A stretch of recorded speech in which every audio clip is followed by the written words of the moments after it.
جو بچے ہیں سنگ سمیٹ لو، از فرحت اشتیاق، قسط نمبر 38۔ ہاشم ٹیرس پر کھڑا تھا۔ رات کے 2 بج رہے تھے۔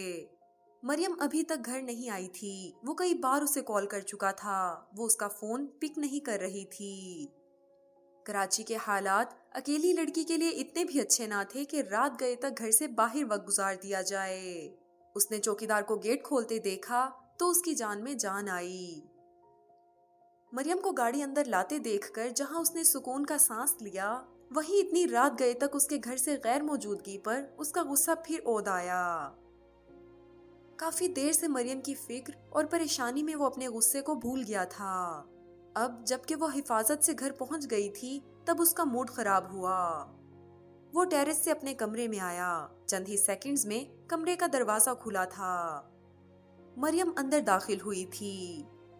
اس کی بے تحاشا حسین اور کم عمر بیوی، جس سے اسے عشق تھا، جس کے عشق میں، جسے اپنا بنانے کی چاہ میں اس نے اپنے بیوی بچوں تک کی پرواہ نہ کی تھی۔ اب تک جاگے ہوئے ہو، سوئے نہیں؟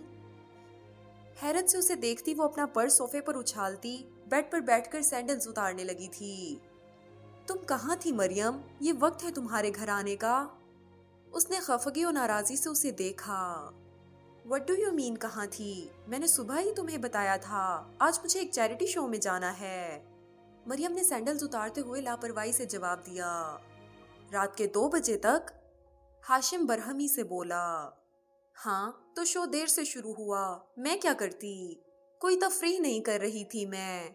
اس کانسرٹ کا سارا پیسہ کینسر کے مرض میں مبتلا غریب بچوں کو ڈونیٹ کیا جائے گا۔ تمہیں تو خوش ہونا چاہیے کہ تمہاری بیوی ایک سوشل ورکر ہے۔ سوسائٹی کے جو ڈپرائیوڈ اور پسماندہ لوگ ہیں ان کی ویلفیئر کے لیے کام کر رہی ہے۔ مریم اس سے زیادہ تیز لہجے میں بولی تھی۔ وہ اسے ناراضی سے دیکھ رہی تھی۔ تمہیں ایٹ لیسٹ مجھے انفارم تو کرنا چاہیے تھا کہ دیر ہو جائے گی۔ اوپر سے میرا فون بھی ریسیو نہیں کر رہی تھی۔ میں پریشان ہو رہا تھا مریم تمہارے لیے۔ اتنی دیر ہونی ہوتی ہے تو کم از کم ڈرائیور کے ساتھ جایا کرو۔ اکیلی لڑکی کے لیے اتنی رات کو ڈرائیو کرنا بالکل بھی محفوظ نہیں ہے۔ مریم کی ٹون بدلتے دیکھ کر اس نے فوراً ہی مدافعانہ انداز میں کہا تھا۔ وہ اسے ناراض نہیں کرنا چاہتا تھا۔ اس وقت میں کچھ لوگوں کے ساتھ ضروری بات چیت کر رہی تھی۔ اس کے بعد جب تمہاری کال آئی تو ڈنر چل رہا تھا۔ نیکسٹ ٹائم محتاط رہوں گی کہ چاہے جس بھی سچویشن میں ہوں اور جس سے بھی بات کر رہی ہوں، تمہاری کال فوراً ریسیو کروں۔ مجھے ڈومینیٹ کرنے کے شوق میں مبتلا میرے شوہر صاحب کو اس سے تسکین ملتی ہے کہ میں خود پر ان کی ڈومیننس کو قبول کروں۔ مریم نے سینڈلز ٹائلز والے فرش پر زور سے پٹکے تھے۔ وہ غصے میں وہاں سے فوراً ہی اٹھی تھی۔ میرا یہ مطلب تو نہیں تھا مریم، بس میں تمہارے لیے فکر مند ہو رہا تھا۔ اسے خفا ہوتے دیکھ کر وہ فوراً وضاحتی انداز میں بولا تھا، مگر مریم اس کی بات انسنی کر کے لباس تبدیل کرنے ڈریسنگ روم میں چلی گئی تھی۔ وہ چپ چاپ سا ہو کر بیڈ پر آ کر لیٹ گیا تھا۔ وہ ضدی تھی، وہ غصے کی تیز تھی، مگر وہ اس سے بہت محبت کرتا تھا۔ اسے ناراض کرنے کا وہ تصور تک نہیں کر سکتا تھا۔ وہ اس سے چھوٹی بھی تو بہت ہے، کیا اس کی عمر میں وہ ضدی اور غصے کا تیز نہیں تھا؟ مریم کی بدتمیزی پر تھوڑی دیر کے لیے ہی کبیدہ خاطر ہوا ہوگا کہ اس کے دل نے اس سے پوچھا۔ وہ اس سے بھی زیادہ ضدی اور غصے کا تیز تھا۔ اس نے خود کو فوراً ہی 15 سال پیچھے لے جا کر سوچا تھا۔ اس نے شریک حیات بنانے کے لیے ایک شہزادی کا انتخاب کیا تھا، ایک غیر معمولی لڑکی کا انتخاب کیا تھا، تو اس کے شایان شان اس کے ناز نخرے بھی تو اٹھانے تھے۔ مریم ہاشم کوئی عام سی لڑکی تو نہیں تھی۔ یہ اس کی خوش قسمتی تھی کہ وہ اس سے محبت کرتی تھی، وہ اس کی زندگی میں شامل تھی، باوجود اس کے کہ وہ اس سے عمر میں پورے 15 سال بڑا تھا، 3 بچوں کا باپ تھا۔ وہ اس کی سب ضدیں پوری کرتا تھا، اس کی کوئی فرمائش رد نہیں کرتا تھا۔ اللہ نے اسے بہت کچھ دے رکھا تھا۔ وہ ایک کامیاب بزنس مین تھا، پیسے کی اس کے پاس فراوانی تھی۔ وہ اس پوزیشن میں تھا کہ مریم کے منہ سے نکلی ہر خواہش پوری کرے، اور وہ پوری کرتا بھی تھا۔ نہ محبت میں اور نہ ہی پیسے میں وہ اس کے لیے کسی بھی چیز میں کوئی کمی نہیں رکھتا تھا۔ اس کی شدید خواہش تھی کہ مریم اس کے بچے کی ماں بنے۔ وہ بیٹا ہو یا بیٹی، اسے کوئی فرق نہیں پڑتا تھا، بس وہ مریم کے جیسا ہو۔ اس کی اور مریم کی اولاد، اسے سوچ کر ہی اتنی خوشی ملتی تھی اس بات کو۔ مگر مریم ابھی اس کے لیے تیار نہیں تھی۔ وہ کہتی تھی ابھی وہ اس جھنجٹ میں پڑنا نہیں چاہتی، بچے کے بعد اس کا فگر خراب ہو جائے گا، اس کی لائف ڈسٹرب ہو جائے گی۔ جب وہ زیادہ اصرار کرتا تو وہ کہتی اسے کس بات کی فکر ہے، اس کے پاس تو پہلے ہی 3 بچے ہیں جن کا وہ باقاعدگی سے خرچہ بھی ان کی ماں کو بھیجا کرتا ہے۔ آخر ایک اور بچے کی اسے ضرورت کیا ہے؟ وہ کیسے اس ضدی لڑکی کو سمجھاتا کہ وہ بچہ ان کا ہوگا، اس کا اور مریم کا۔ اس بچے کی تو بات ہی الگ ہوگی۔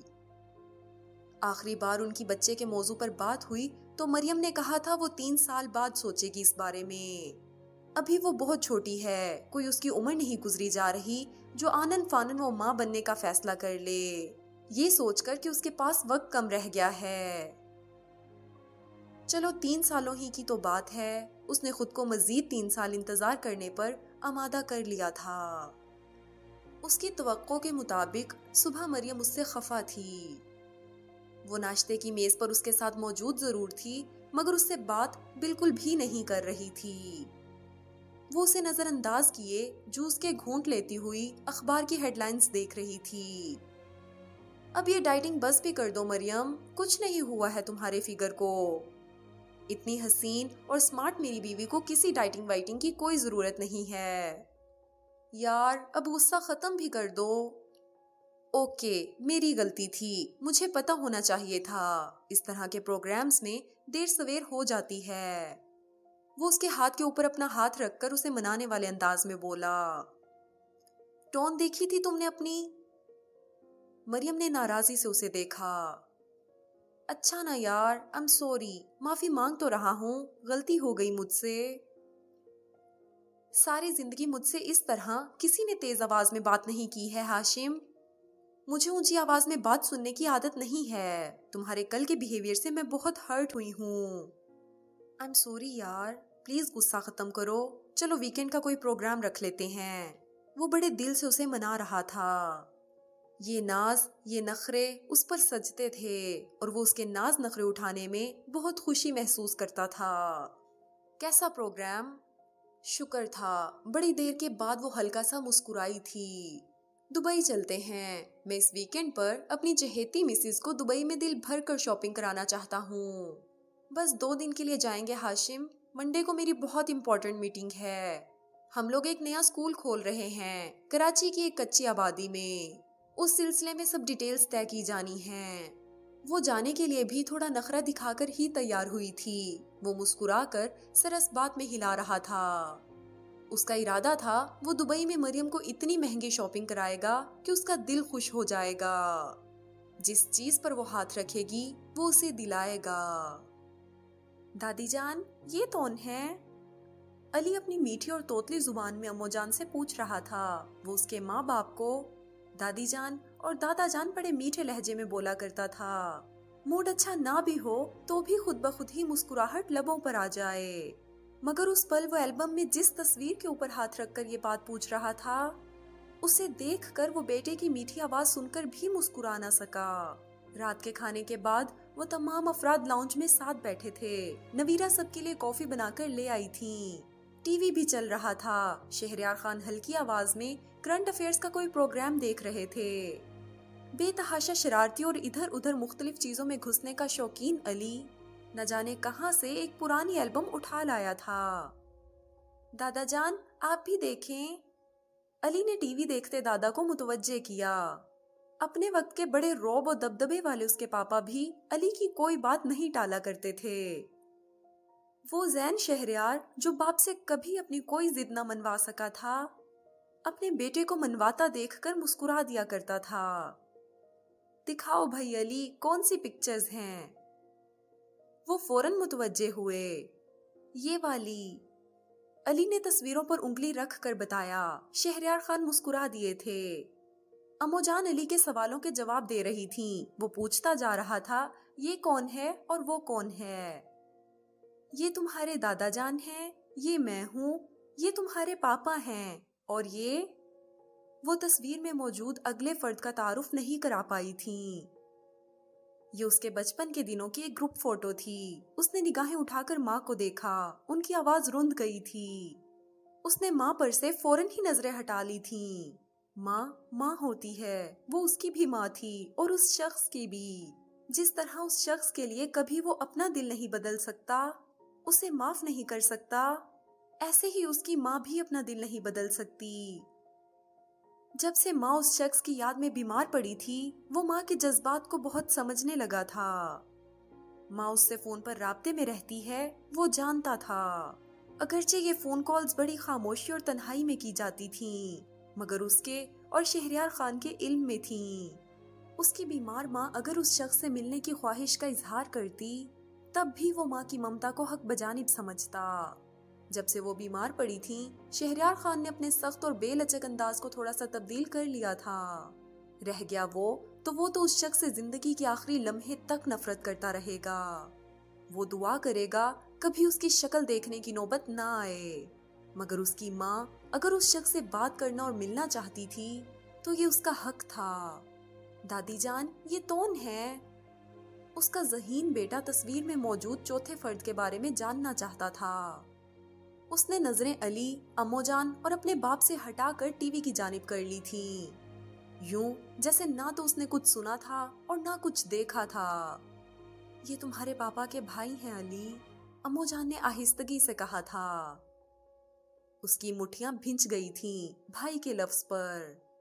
وہ بیمار ماں اور اپنے بہت معصوم اور چھوٹے سے بیٹے کا خیال کر کے چپ تھا۔ پاپا کے بھائی، دادی جان ان کا نام؟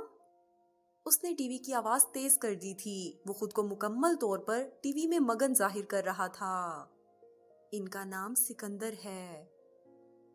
اس کے کانوں میں ماں کی بھرائی ہوئی آواز آئی۔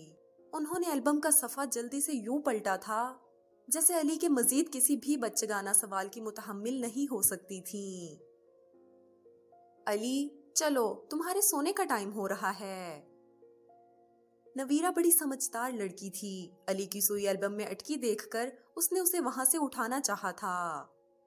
ماما، ابھی نہیں نا، علی نے منہ بسور کر کہا۔ بچے دیر تک نہیں جاگتے علی، چلو شاباش، ابھی ہمیں بہت اچھی سٹوری بھی تو سننی ہے۔ وہ علی کو گود میں اٹھا کر اس سے سونے سے پہلے اور سو کر اٹھنے کے بعد کیا کیا کریں گے والے اس کے پسند کے وعدے کرتی اسے وہاں سے لے جا رہی تھی۔ ماں کے خیال سے وہ ضبط کر رہا تھا، مگر نویرہ نے اس کی فیلنگز کو سمجھ لیا تھا اور وہ علی کو ہی وہاں سے لے گئی تھی۔ اس نے قصدن نظریں ٹی وی پر رکھیں، نہ ماں کی طرف دیکھا نہ باپ کی طرف۔ وہ وہاں مزید چند منٹ بیٹھنا چاہتا تھا تاکہ اس کے ایک دم اٹھ جانے پر ماں کا دل رنجیدہ نہ ہو۔ اس شخص سے نفرت اپنی جگہ، مگر بیمار ماں کا دل دکھایا جانا ضروری تو نہ تھا۔ بغیر ماں باپ کی طرف دیکھے بھی وہ جانتا تھا کہ اس وقت اس کی ماں اپنے آنسو پی رہی ہوگی اور شہریار خان کا چہرہ ہمیشہ کی طرح بے تاثر ہوگا، ایسا کہ ان کے اندر کی کوئی ایک بھی سوچ پڑھی نہ جا سکے۔ یہاں اس کے گھر میں صرف شہریار خان ہی ایسے نہ تھے جو اپنی سوچیں اور اپنے جذبات اپنے ہی تک رکھتے تھے، بلکہ آمنہ شہریار خان اور وہ خود بھی تو ایسا ہی کرتے تھے۔ اس شخص کے ان کی زندگیوں سے نکلنے کے بعد سے ان باقی بچے 3 افراد کے مابین بھی ایک دیوار اور ایک کبھی نہ مٹنے والی خلیج پیدا ہو گئی تھی۔ وہ تینوں ایک دوسرے کے ساتھ ہوتے ہوئے بھی اپنی اپنی الگ دنیاؤں میں رہ رہے تھے، ایک دوسرے سے دل کا حال چھپائے ہوئے، ایک دوسرے سے اپنے غم چھپائے ہوئے۔ وہ بیڈ پر لیٹا سونے کی کوشش کر رہا تھا۔ نویرہ بیڈ پر اس کے برابر آ کر لیٹی تھی۔ علی سو گیا؟ ہاں، وہ جواباً مسکرائی تھی۔ ضد کر رہا تھا آج دادی جان کے پاس سوؤں گا، اس لیے امو جان کے پاس لٹا کر آئی ہوں، نیند گہری ہو جائے تو یہاں لے آؤں گی۔ اس نے سر اس بات میں ہلایا تھا۔ وہ جانتی تھی کہ وہ کس چیز سے ڈسٹرب ہوا ہے، اس لیے اس کی غیر معمولی خاموشی کی وجہ نہیں پوچھ رہی تھی۔ وہ اس کا ہاتھ اٹھا کر اس کے ہاتھوں کی انگلیوں کو بغور دیکھنے لگی۔ آپ کے ہاتھ کتنے خوبصورت ہیں زین۔ اچھا، وہ بے ساختہ مسکرایا تھا۔ تمہیں تو میں پورا کا پورا ہی بہت خوبصورت لگتا ہوں، وہ محفوظ ہونے والے انداز میں بولا تھا۔ نویرہ 3.5 سال قبل اس کی زندگی میں آئی تھی۔ وہ شہریار خان کے ایک دوست کی بیٹی تھی، مگر اس کا انتخاب امو جان نے کیا تھا اور اس کی شادی کے لیے اصرار امو جان اور شہریار خان دونوں ہی نے کیا تھا۔ ان دونوں کی خواہش تھی کہ اس کی شادی ہو جائے تاکہ ان کے گھر کا سناٹا دور ہو سکے۔ شادی کبھی نہ کبھی تو کرنی ہی تھی، تو ماں کی خواہش پر کیوں نہیں، ماں کی پسند سے کیوں نہیں؟ اس نے اپنے لیے لڑکی کا انتخاب امو جان پر چھوڑ دیا تھا۔ نویرہ امو جان کی پسند تھی اور انہوں نے حقیقتاً اس کے لیے ایک بہت ہی اچھی لڑکی کا انتخاب کیا تھا۔ وہ محبتوں سے گندھی، نرم خو اور سب کی پرواہ کرنے والی لڑکی تھی۔ نویرہ اور پھر علی کے آ جانے کے بعد ان کے گھر کا سناٹا ٹوٹ گیا تھا، یہاں پھر سے رونق آ گئی تھی۔ نویرہ اس کے لیے بہت اچھی بیوی ثابت ہوئی تھی، اس کے والدین کے لیے بہت اچھی بہو اور اس کے بیٹے کی بہت اچھی ماں۔ 12 سال قبل اس گھرانے میں کیا طوفان آیا تھا؟ ایسی کون سی آندھی آئی تھی جو اپنے ساتھ سب کچھ بہا کر لے گئی تھی؟ نویرہ نہیں جانتی تھی، اس نے کبھی پوچھا نہیں تھا اور اس نے کبھی بتایا نہیں تھا۔ وہ بس اتنا جانتی تھی کہ اس گھر میں سکندر شہریار کا نام نہیں لیا جاتا، اس کا ذکر نہیں کیا جاتا۔ سو ایک اچھی بیوی اور بہو ہونے کے ناطے وہ اس پابندی کا احترام کرتی تھی۔ بہت حسین، محبت کرنے والی وفا شعر بیوی، پیارا سا بیٹا، کامیاب کریئر۔ اس کے پاس وہ سب کچھ تھا جو ایک کامیاب اور زندگی سے خوش شخص کے پاس ہونا چاہیے۔ بطور لائر اس کا کریئر شاندار تھا۔ اس کی لا فرم اپنی بہت اچھی ریپوٹیشن بنا چکی تھی اور پاکستان کی نمایاں فرمز میں اس کا شمار ہوتا تھا۔ اس کی فرم کے کراچی کے ساتھ ساتھ اسلام آباد، لاہور اور کوئٹہ میں بھی دفاتر تھے۔ یوکے اور چائنا میں بھی اس کی فرم کئی نمایاں فرمز کے ساتھ مل کر کئی اہم کیسز پر کام کر رہی تھی۔ شہریار خان ریٹائرمنٹ کے بعد اپنے خاندانی بزنس کو سنبھال رہے تھے۔ اس نے ان کے ساتھ کاروبار میں شامل ہونے کے بجائے اپنی لا فرم اسٹیبلش کی تھی۔ شہریار خان اور امو جان اس سے پہلے ہی امریکہ سے پاکستان واپس آ گئے تھے۔ وہ اپنی لا کی ڈگری مکمل کر کے ان کے پاس پاکستان چلا آیا تھا۔ جہاں اس کے ماں باپ رہنا چاہتے تھے وہ بھی وہیں رہنا چاہتا تھا۔ ساری زندگی امریکہ میں گزارنے کے باوجود امریکہ اس کے لیے اہم نہیں تھا۔ اس کے لیے اہم وہ جگہ تھی جہاں اس کے ماں باپ رہنا چاہتے تھے۔ وہ ایک کامیاب انسان تھا، اسے زندگی سے خوش ہونا چاہیے تھا، مگر نہ جانے وہ اپنے پورے دل سے خوش کیوں نہیں ہو پاتا تھا۔ آپ کو بھی میں خوبصورت لگتی ہوں یا نہیں لگتی؟ نویرہ اسے خیالوں سے کھینچ کر لائی۔ اس کا ہاتھ ابھی بھی نویرہ کے ہاتھ میں تھا۔ تم مجھے بہت خوبصورت لگتی ہو۔ لگتی کیا ہو، تم ہو ہی بہت خوبصورت۔ بہت دنوں کے بعد میری تعریف کر رہے ہیں تو یہ بھی کہہ دیں کہ آپ مجھ سے محبت کرتے ہیں۔ کافی عرصہ ہو گیا آپ کو یہ بات کہے ہوئے۔ جہاں تک مجھے یاد پڑتا ہے آپ نے آخری بار آئی لو یو نویرہ علی کی پیدائش کے دن بولا تھا۔ وہ شرارتی سے انداز میں بولی، وہ کہکا لگا کر ہنس پڑا۔ 2.5 سال گزر گئے، یہ تو بہت بڑی زیادتی ہو گئی میری طرف سے۔ اوکے، تو مسز نویرہ زین شہریار، میں آپ سے بہت محبت کرتا ہوں۔ آئی لو یو۔ وہ اس کی طرف جھک کر بولا۔ وہ اس کے لیے بہت اہم تھی، اس کے بیٹے کی ماں تھی۔ وہ اس کی بہت پرواہ کرتا تھا، وہ پورا کا پورا نویرہ کا تھا۔ 100% اس کے ساتھ مخلص، وفادار، مگر اپنے دل پر اس کی گرفت نہ تھی۔ اس کے دل کے کسی گوشے میں آج بھی وہی لڑکی بسی تھی جس نے اسے محبت کرنا سکھایا تھا، جس نے اسے محبت کیا ہوتی ہے بتایا تھا۔ وہ مریم پتہ نہیں آج کہاں ہوگی، کیسی ہوگی، اس نے شادی کی ہوگی یا نہیں، وہ خوش ہوگی اپنی زندگی میں کہ نہیں، وہ کچھ بھی نہیں جانتا تھا، وہ اسے یاد بھی نہیں کرتا تھا، وہ کسی سے اس کا ذکر بھی نہیں کرتا تھا، مگر 12 سال بعد بھی وہ اسے بھلا نہیں سکا تھا۔ سچی محبت تو زندگی میں ایک بار ہوتی ہے، صرف ایک بار۔ وہ جہاں کہیں بھی تھی، جیسی بھی زندگی گزار رہی تھی، مگر اسے یقین تھا وہ بھی اسے نہیں بھول پائی ہوگی، وہ اسے یاد کرتی ہوگی۔ مزید ویڈیوز اور اپڈیٹس کے لیے چینل سبسکرائب کرنا نہ بھولیں اور بیل آئیکن کو بھی ہٹ کریں۔